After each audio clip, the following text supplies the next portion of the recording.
देखो question number 2 क्या है आपको, इसका आपको इनवर्स लाप्लास ट्रांसफॉर्म निकालना है। ठीक है, तो इसका इनवर्स लाप्लास ट्रांसफॉर्म आप कैसे निकालोगे? Again by using partial fraction. ठीक है, पार्शियल फ्रैक्शन को यूज करते हुए इसका लाप्लास ट्रांसफॉर्म निकालना होगा। तो इसका पार्शियल फ्रैक्शन आप कैसे करोगे? कल मैंने आपको बताया था।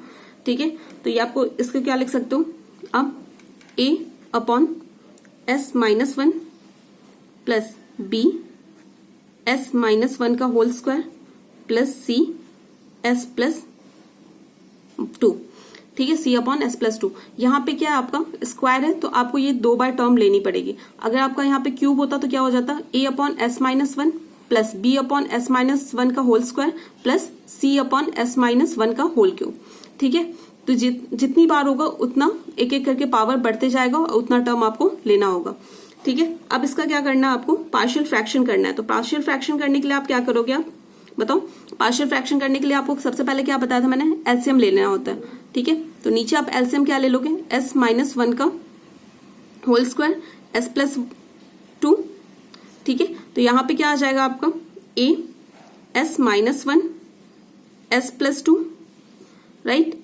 एलसीएम ले लेना है, यहां पे क्या हो जाएगा b s plus 2 plus c s minus 1 का होल स्क्वायर। ठीक है,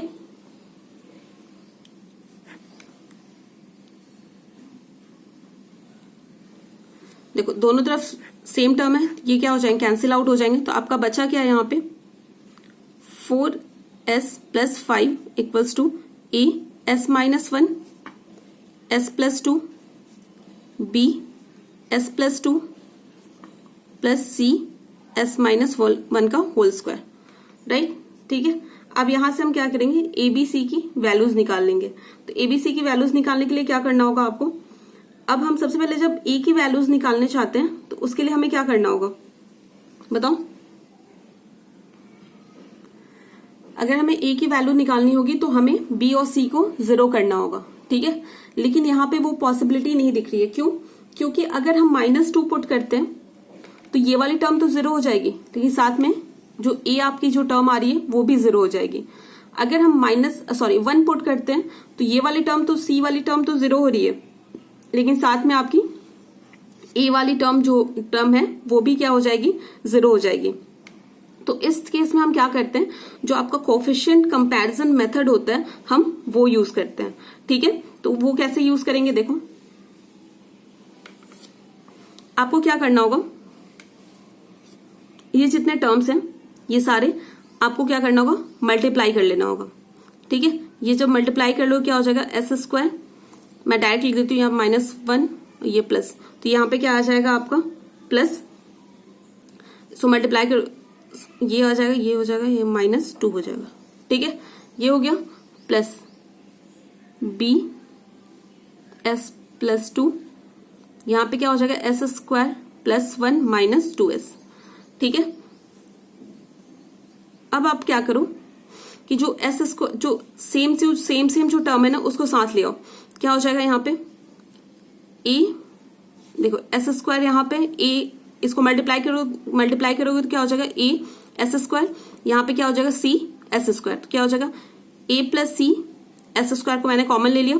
अब s वाली टर्म देखो कहाँ है, यहाँ पे देखो a यहाँ पे आ जाएगा, bs आ जाएगा, यहाँ से b ले लिया, और यहाँ पे क्या हो गया -2s c हो जाएगा। तो यहाँ से हमने क्या कर लिया, यहाँ से बताओ, यहाँ से भी हम क्या कर लेंगे, c को कॉमन ले लेंगे, मतलब s को कॉमन ले लेंगे। तो यहाँ पे क्या आ जाएगा आपका 2c।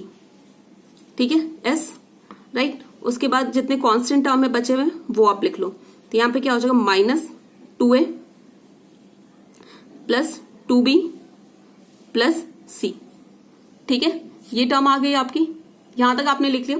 अब देखो, अब हमें क्या करना होगा, कुछ नहीं करना, बस यहाँ पे जो सेम टर्म सेम जिसका पावर सेम था उसे हम साथ साथ में लेके आ गए। अब आपको कंपैरिजन करना है, यहाँ पे s स्क्वायर, लेकिन इधर साइड s स्क्वायर वाली टर्म नहीं है, तो यहाँ पे लिख दो आप। ठीक है, अब देखो दोनों के कोफिशिएंट को कंपैरिजन करना है। यहाँ पे s स्क्वायर है, यहाँ पे भी s स्क्वायर है, तो इसका कोफिशिएंट क्या है, 0 है। यहाँ पे इसका कोफिशिएंट क्या है, a प्लस c है, तो आप क्या लिख लो, a plus c equals to 0। ठीक है, अब क्या है यहाँ पे यहाँ पे s का कोफिशिएंट क्या है, a plus B minus 2c, यहाँ पे क्या है 4 है, तो आप लिख लो a plus B minus 2c equals to 4। इसके कोफिशिएंट को हम कंपैरिजन कर रहे हैं, क्योंकि हमने जब बोला है कि दोनों इक्वेशन सेम है तो इसकी कोफिशिएंट भी क्या होनी चाहिए, सेम आनी चाहिए। ठीक है, अब ये देखो यहाँ पे क्या है आपका, यहाँ पे जो कांस्टेंट है यहाँ पे क्या है 5 है और यहाँ पे क्या है ये है, तो आप पे लिख लो 2a, एक second, 2a plus 2b plus c equals to क्या हो जाएगा आपका, बताओ यहाँ पे क्या लिख दूं मैं, यहाँ पे 5। ठीक है, अब देखो अब क्या करना होगा, यूजिंग दिस इक्वेशंस आपको सॉल्व करनी होगी। तो यहां से आपको क्या मिल सकता है, a इक्वल्स टू क्या आपको मिल जाएगा, c मिल जाएगा, right, a equals to c मिल जाएगा, आप इसमें पुट कर दो तो क्या आ जाएगा आपका बताना, minus c plus b minus 2c equals to 4। ठीक है, तो यहां से आपका क्या आ गया, b minus 3c equals to क्या आ जाएगा, 4 आ जाएगा। ठीक है, एक इक्वेशन आपकी ये आ गई, राइट। अब इस इक्वेशन में भी आप पुट कर सकते हो a इक्वल्स टू c, तो यहां पे जब आप पुट करोगे a इक्वल्स टू c तो यहाँ पे क्या हो जाएगा, यहाँ पे माइनस है पहले से तो माइनस माइनस प्लस हो जाएगा, तो क्या हो जाएगा यहाँ पे 2c plus 2b plus c equals to 5। यहाँ पे क्या हो जाएगा 3c plus 2b equals to 5। ये आपका हो गया सेकेंड इक्वेशन। ठीक है, ये आपकी सेकेंड इक्वेशन आ गई। अब आपको क्या करना होगा, आपको फर्स्ट इक्वेशन और सेकेंड इक्वेशन को सॉल्व करके यहां से आप a और b और c की वैल्यूज निकाल सकते हो, राइट। तो इसे जो आप सॉल्व करोगे तो क्या आ जाएगा, दो इक्वेशन जो आई है मैं यहाँ पे लिख देती हूँ आपको, कौन कौन सी इक्वेशन आई है, एक ये इक्वेशन है b minus 3c equals to 4 और क्या है 2b plus 3c equals to 5। तो जब इसे आप सॉल्व करोगे तो क्या आ जाएगा 3b इक्वल्स टू 9, b यहां से क्या आ जाएगा b इक्वल्स टू 3। ठीक है, b की वैल्यू 3 आ गई, तो यहां से आप सॉल्व कर लोगे तो उसके बाद c की वैल्यू यहां से आपको क्या मिल जाएगी, जो भी आपकी b की वैल्यू आई है वो क्या कर दो आप इन दोनों इक्वेशन में से किसी में एक में पुट कर दो। तो मैं ऊपर वाले इक्वेशन में पुट कर देती हूँ, तो क्या आ जाएगा 3 माइनस 3c इक्वल्स टू 4, इधर साइड जाएगा minus 3c equals to 4 minus 3 1 हो जाएगा, c इक्वल्स टू क्या आ जाएगा आपका माइनस 1/3। ठीक है, और हमें क्या पता था a की वैल्यू क्या थी, a equals to minus c था, तो a आपका यहां से क्या हो जाएगा 1/3 हो जाएगा। ठीक है, तो हमें तीनों की वैल्यूज मिल गई। अब तीनों की वैल्यूज मिल गई तो हमें क्या करना होगा, बस उन वैल्यूज को आपके इक्वेशन में पुट कर देना होगा। ठीक है, तो देखो यहां से एबीसी की वैल्यू आ गई, तो आपको क्या करना होगा, यहाँ पे पुट कर देना होगा, उसके बाद इनवर्स लाप्लास ट्रांसफॉर्म निकालना होगा। ठीक है, तो आप जब यहाँ पे पुट करोगे कितना आ जाएगा, ठीक है, मान लो मैंने इसे कोई फंक्शन मान लिया एफ ऑफ एस डैश। ठीक है,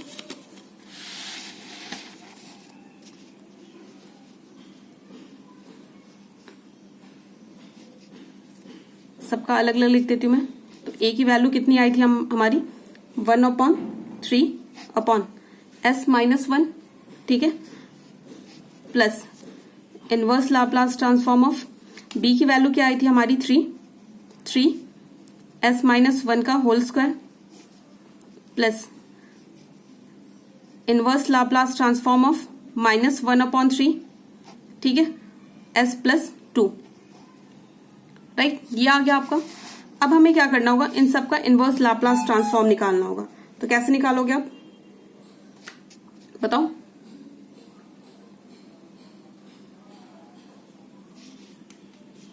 वन अपॉन 3 तो क्या हो जाएगा आपका कॉमन हो जाएगा, ये कांस्टेंट हो जाएगा, ये बाहर निकल जाएगा। देखो अब क्या बचा 1 अपॉन एस माइनस 1, तो 1 अपॉन एस माइनस 1 किसका इनवर्स लाप्लास ट्रांसफॉर्म होता है e to the power t का, राइट, प्लस 3 आपका क्या हो जाएगा कॉमन हो जाएगा। ठीक है, सॉरी कांस्टेंट हो जाएगा, इसे हमने बाहर ले लिया। अब देखो अब यहाँ पे क्या है s minus 1 to the power s minus 1 का होल स्क्वायर है, होल स्क्वायर आप क्या करेंगे, अब आपको क्या करना होगा, देखो यहाँ पे s माइनस वन, अगर सिर्फ s माइनस वन होता तो हम सिर्फ e टू पावर t लिख देते, लेकिन यहाँ पे क्या है s माइनस वन का होल स्क्वायर है। इसका मतलब क्या है, यहाँ पे दो कोई प्रॉपर्टीज लग रही है साथ आपकी। s माइनस वन आप तो समझ गए, इसका एक्सपोनेंशियल वाला लग रहा है, और एस स्क्वायर क्या हो जाएगा आपका, इसका मतलब आपका कौन सा लग जाएगा, मैंने बताया था ना 1 अपॉन एस एन क्या होता है आपका T N minus one N minus one. ठीक है, तो ये क्या हो जाएगा, s माइनस वन देख के आपको समझ में आ गया कि आपका एक्सपोनेंशियल शिफ्टिंग प्रॉपर्टी लग रही है, तो आप क्या लिख दोगे, e to the power t हो जाएगा, राइट। अब यहाँ पे क्या है, स्क्वायर भी है, तो स्क्वायर के लिए आपका क्या हो जाएगा, ये वाली टर्म इसको क्या मान लो आप, पूरे को s मान लो। ठीक है, तो क्या हो जाएगा 1 अपॉन एस स्क्वायर हो जाएगा, तो यहां से क्या हो जाएगा t 2 minus one factorial 2 minus one, तो 2 माइनस वन 1 हो जाएगा, 1 फैक्टोरियल 1 ही होता है, तो यहाँ पे क्या हो जाएगा इंटू टी। ठीक है, प्लस अब देखो यहाँ पे क्या माइनस वन कॉन्स्टेंट है, माइनस वन को हमने बाहर ले लिया, ये क्या बचेगा 1 अपॉन एस प्लस टू, तो क्या हो जाएगा e to the power minus two T. ठीक है, तो ये आपका क्या आ गया, इसका इनवर्स लाप्लास ट्रांसफॉर्म आ गया, राइट। तो इस तरह से क्वेश्चंस को आपको सॉल्व करने होंगे। ठीक है, यहाँ पे आपको देखो, यहाँ पे दो s माइनस वन होता तो हम समझ जाते सिर्फ एक्सपोनेंशियल है, लेकिन स्क्वायर भी है, इसका मतलब आपका क्या है, ये वाली प्रॉपर्टी स्क्वायर वाली प्रॉपर्टी लग रही है। ठीक है, तो हमने ये वाला भी फॉर्मूला, दोनों फॉर्मूला इसका मतलब आपका मर्ज्ड है, तो हमने दोनों फॉर्मूले को यूज करके यहाँ पे सॉल्व कर लिया।